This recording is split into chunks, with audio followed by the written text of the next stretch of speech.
when it went to text, we're not even sure. When it went to print, like we're not even sure if half of the lines were missed or added. You know, it's so funny how it's become this literary sort of thing that people study and people read instead of exploring the liveness and the playfulness of it. It was a bunch of actors who, you know, we're changing characters and multi-rolling and we're putting on different plays every day, and it's become so serious. And when it becomes serious, it becomes boring. And Shakespeare's not boring. Shakespeare is brilliant. I always wanted to go to LAMDA. I was thrilled to get in.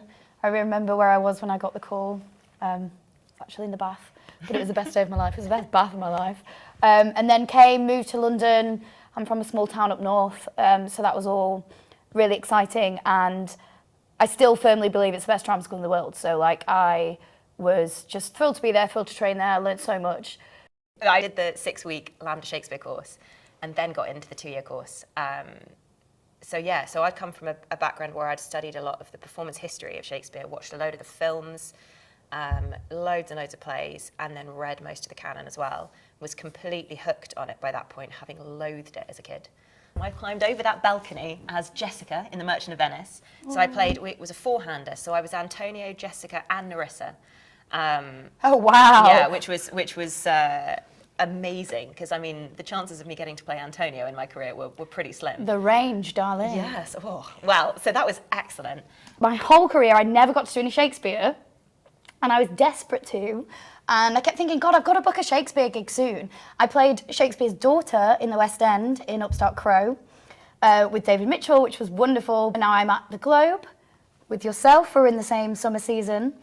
Yeah, managed to get an open audition for the Globe last year, and here I am playing a cover, which again is having the possibility of playing 12 different roles. And I'm dyslexic, and I've also got ADHD, and I found Shakespeare, I hated Shakespeare in school. I hated it. I thought it was boring. I thought it was dry. I didn't understand why people would want to go see it at the theatre. I didn't understand why we were studying it. And then I realised when I started to speak it, I did my first LAMDA exam, actually, and I spoke Shakespeare out loud, and I played with it on my feet, and it unlocked a whole world that I didn't know that I would be interested in, that I didn't know that I would love or engage with. And I feel really important. I feel it's really important that we cannot study Shakespeare as a literary giant. I think it's a form of entertainment. It's playful. People dress up as men and women and vice versa, and it plays with all sorts of cultural norms, and it flips. It just flips. It can have endless possibilities. So to study it as a text and as a literary piece, and this is the one right way to do it, I think is completely reductive. Feel really strongly about that one, actually. Get up and say the words out loud.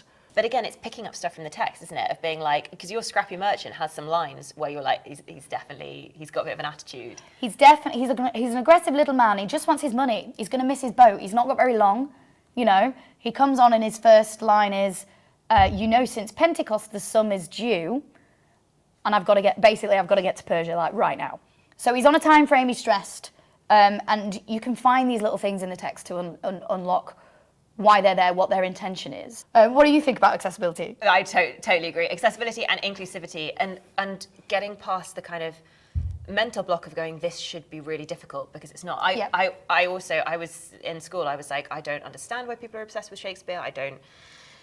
Why is it interesting? Why are we supposed to care?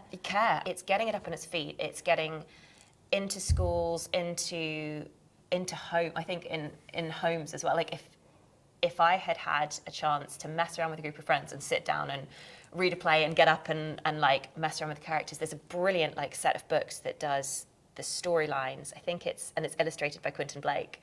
Oh, great! So I've done quite a lot of kids Shakespeare in schools, and that kind of thing of when you run a workshop and you take away the fear of the text. And suddenly the kids are like, oh, tell me what happens next, or what's a different play, or what character is like me, or that character's not like me, but I want to have a go at it. And you're suddenly like, this is just so universal. If we take out the baggage. Yep. And again, hopefully things like this new LAMDA syllabus will have a kind of a reason and a project where kind of kids and young people want to play and want to play rather than read. I think play is the most crucial word. Yeah. Yeah.